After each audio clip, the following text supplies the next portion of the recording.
بسم اللہ الرحمن الرحیم۔ شروع اللہ کے پاک نام سے جو بڑا مہربان اور نہایت رحم کرنے والا ہے۔ سرور کونین صلی اللہ علیہ وآلہ وسلم کے پیارے غلاموں، السلام علیکم۔ سامعین محترم، ماہ رمضان کے بابرکت مہینے کی خوشی میں استقبال رمضان پر خوبصورت اور دلچسپ سلسلے کی قسط نمبر 2 میں آپ سب کو ایک مرتبہ پھر سے خوش آمدید۔ آپ سے التماس صرف اتنی ہے کہ ویڈیو کو آخر تک مکمل ملاحظہ فرمائیں۔ آخری رات کی شان۔ حضرت ابو ہریرہ رضی اللہ عنہ سے روایت ہے کہ رسول اللہ صلی اللہ علیہ وسلم نے فرمایا کہ میری امت کی مغفرت رمضان کی آخری رات میں ہوتی ہے۔ عرض کیا گیا، یا رسول اللہ صلی اللہ علیہ وسلم، کیا وہ شب قدر ہے؟ فرمایا، نہیں، لیکن مزدور کو اس وقت مزدوری ملتی ہے جب وہ اپنا کام ختم کر لیتا ہے۔ حضرات گرامی، رمضان المبارک کی فرضیت کے پیچھے اسلام کا فلسفہ حیات کار فرما ہے۔ روزے کیوں فرض ہوئے؟ آئیے اس کا جائزہ لیں۔ روزے اس لیے فرض ہوئے کہ اللہ تعالیٰ اپنے بندوں کو مقام تقوی پر فائز کرنا چاہتا ہے، اور یہی مقام انسانیت کی معراج ہے۔ ارشاد باری تعالیٰ ہے، لعلکم تتقون، تاکہ تم پرہیزگار بن جاؤ۔ ہم امت محمدیہ ہیں۔ یہ امت تمام امتوں کی سردار ہے، اس لیے اس امت کو بھی وہ احکام تفویض کیے گئے جن کی بدولت پہلی امتوں کو روحانی عروج نصیب ہوا تھا۔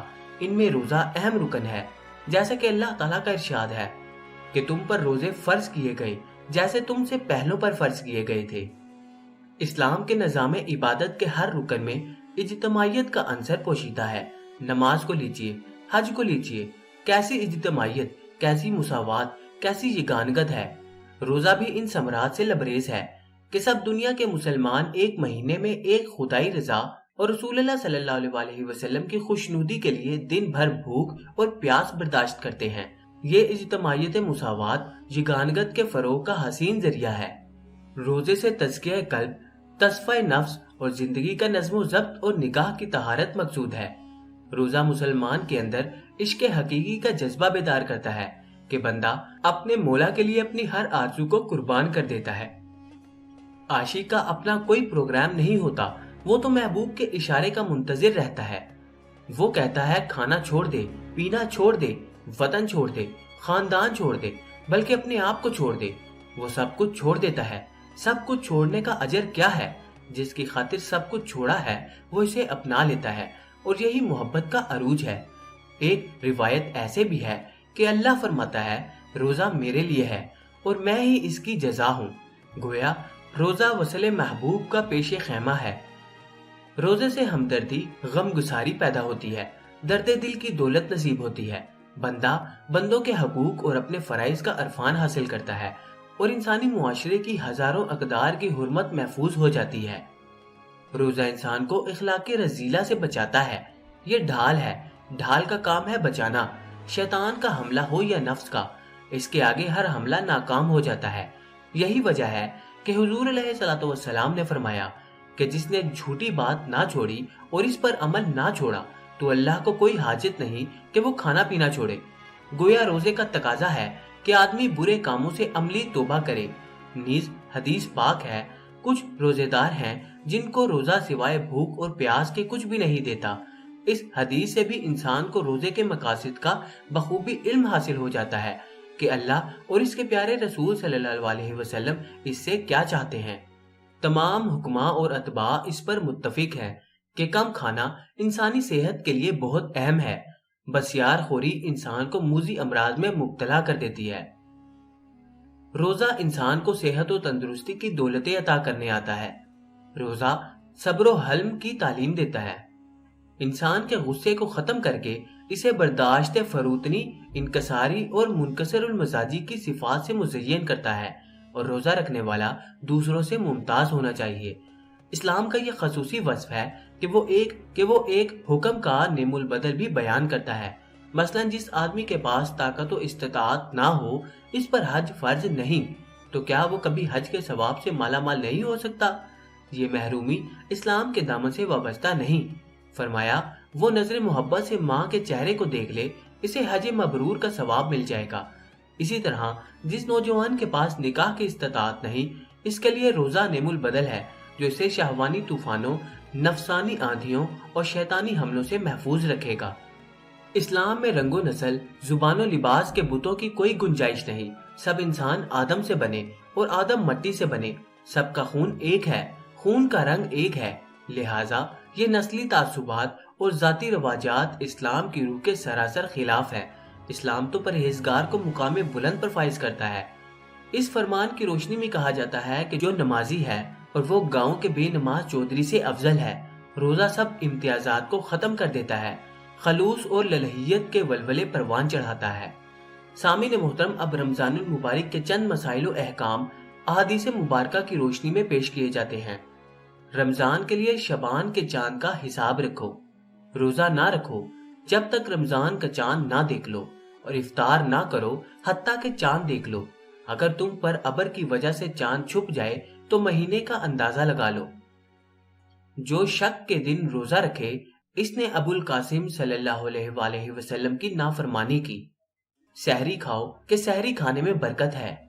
हमारे और अहले किताब के दरमियान फर्क सहरी के चंद लुकमे हैं। लोग भलाई में रहेंगे जब तक अफ्तार में जल्दी करते रहेंगे। सूरज डूब जाए तब रोजा अफ्तार करे। जब तुम में से कोई अजान सुने और बर्तन इसके हाथ में हो तो अपनी जरूरत पूरी किए बगैर इसे ना रखे। जब कोई रोजा अफ्तार करने लगे तो छुआरे से करे, वो ना हो तो पानी से करे कि ये पाक करने वाला है। रोजेदार को अफ्तार कराना और गाजी को सामान देना एक जैसा सवाब रखता है। हुजूर अलैहिस्सलातु वस्सलाम जब रोजा अफ्तार करते तो फरमाते, प्यास चली गई, रगें तर हो गईं और इंशाअल्लाह सवाब साबित हो गया। मोमिन की अच्छी सहरी छवारे हैं। जो बहालत रोजा भूल कर पी ले तो वो अपना रोजा पूरा करे कि इसे रब ने खिलाया और पिलाया है।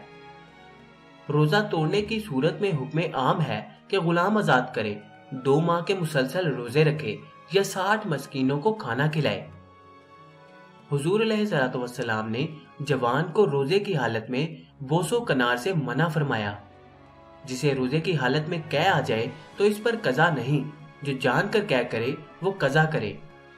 हुजूर सल्लल्लाहु अलैहि वसल्लम को रोजे की हालत में बेशुमार दफा मसवाक करते देखा। बहालत रोजा सुरमा लगाना जायज है। इस रवायत की इसनाद कुवी नहीं, अबू आतिका रावी ज़ईफ है। बहालत रोजा हुजूर को सरे अनवर पर प्यास या गर्मी की वजह से पानी डालते देखा। जो रमजान में बगैर शरई इजाजत और बगैर बीमारी एक दिन का रोजा छोड़ दे तो अगरचा फिर उम्र भर रोजे रखे इसकी कजा ना करेगा। हजरत अता का कौल है, अगर कुल्ली में पानी उगल दे तो थूक का और पानी का जो असर इसके मुंह में रह गया है इसको निगल जाना मजर नहीं और अलग ना चबाए। सफर में अगर चाहो तो रोजे से रहो, चाहो तो इफ्तार करो। अबू सईद खिदरी रजी अल्लाह अन्हु फरमाते हैं, हमने हुजूर अलैहिस्सलातु वस्सलाम के साथ मिलकर जहाद किया। रमजान के 16 दिन गुजर गए। हम में से बाज ने रोजा रखा और बाज वो थे जिन्होंने इफ्तार किया। तो ना रोजादारों ने बेरोजों को ऐब लगाया और ना बेरोजों ने रोजेदारों को ऐब लगाया। हुजूर सल्लल्लाहु अलैहि वसल्लम ने सफर के दौरान हजूम देखा। एक शख्स पर साया किया गया था। फरमाया, ये क्या है? लोगों ने कहा, एक रोजेदार है। फरमाया, सफर में यूं रोजा रखना भलाई नहीं। अल्लाह ने मुसाफिर से आधी नमाज मुआफ कर दी और रोजा मुसाफिर, दूध पिलाने वाली और हामला से मुआफ कर दिया। जिसके पास सवारी हो जो इसे बहालत सीरी मंजिल तक पहुंचा दे वो रमजान के रोजे रखे जहां पाए। हाइजा को रोजे की कजा का हुक्म है और नमाज की कजा का हुक्म नहीं है। जो मर गया और इस पर रोजे थे तो इसकी तरफ से इसका वली रोजे अदा करे। हुजूर सल्लल्लाहु अलैहि वसल्लम रमजान के सिवा किसी महीने के पूरे रोजे नहीं रखते थे। अब कुतबे फिक्का की रोशनी में चंद मसाइल पेशे खिदमत हैं। औरत को हैजो नफास आ गया तो रोजा जाता रहा। हैजो नफास वाली को इजाजत है कि छुप कर खाए या जाहिरन, मगर छुप कर खाना बेहतर है। भूख प्यास ऐसी हो कि हलाकत का खौफ सही या नुकसान अकल का अंदेशा हो तो रोजा ना रखे। रोजा तोड़ने पर मजबूर किया गया तो इसे इख्तियार है और सब्र किया तो इसे अजर मिलेगा। जिन लोगों ने इन उजरों के सबब रोजा तोड़ा इन पर फर्ज है कि इन रोजों की कजा रखें। बूढ़ा आदमी जो रोजा रखने से आजिज हो वो हर रोजे के बदले सदका फितर की मिकदार किसी मस्कीन को दे दे। फिदिया देने के बाद अगर ताकत आ गई कि रोजा रख सकता है तो वो फिदिया सदका नफिल हो गया, लिहाजा अब रोजों की कज़ा रखे। नथनों से दवा चढ़ाई या कान में तेल डाला या तेल चला गया तो रोजा जाता रहा, और पानी कान में चला गया या डाला तो रोजा बाकी रहा। मुबालिगे के साथ अस्तंजा किया, यहाँ तक के हकना रखने की जगह तक पानी पहुंच गया तो रोजा जाता रहा। एतकाफ की फजीलत। हजरत सैयदा आयशा रज़ियल्लाहु अन्हा से रिवायत है कि रसूलुल्लाह सल्लल्लाहु अलैहि वसल्लम आखिरी अशरे में इस कदर मुशक्कत फरमाते थे जो दीगर अय्याम में ना करते थे। इन्हीं से रिवायत है कि आखिरी अशरे में कमर बस्ता हो जाते, खुद भी रातों को जागते और घर वालों को भी जगाते थे। इन्हीं से रिवायत है हुजूर अलैहिस्सलातु वस्सलाम आखिरी अशरे में एतकाफ फरमाते थे, यहाँ तक के विसाल फरमा गए। फिर आपके बाद आपकी बीवियों ने एतकाफ किया। हुजूर हर साल 10 दिन एतकाफ फरमाते थे, विसाल के साल 20 दिन फरमाया। मोतकफ के लिए सुन्नत ये है कि न बीमार की मिजाज परसी के लिए जाए, न जनाजे को जाए, न औरत को हाथ लगाए, न इसे छोड़े, न किसी काम को जाए सिवाय जरूरी काम के। बगैर रोजा एतकाफ नहीं होता और सिर्फ जामे मस्जिद में एतकाफ करे। एतकाफ गुनाहों से बाज रखता है। मोतकफ को तमाम नेकियों का सवाब मिल जाता है, तमाम नेकियां करने वाले की तरह। जिसने रमजान के 10 दिनों का एतकाफ किया ऐसे है जैसे इसने 2 हज और 2 उम्रे अदा किए।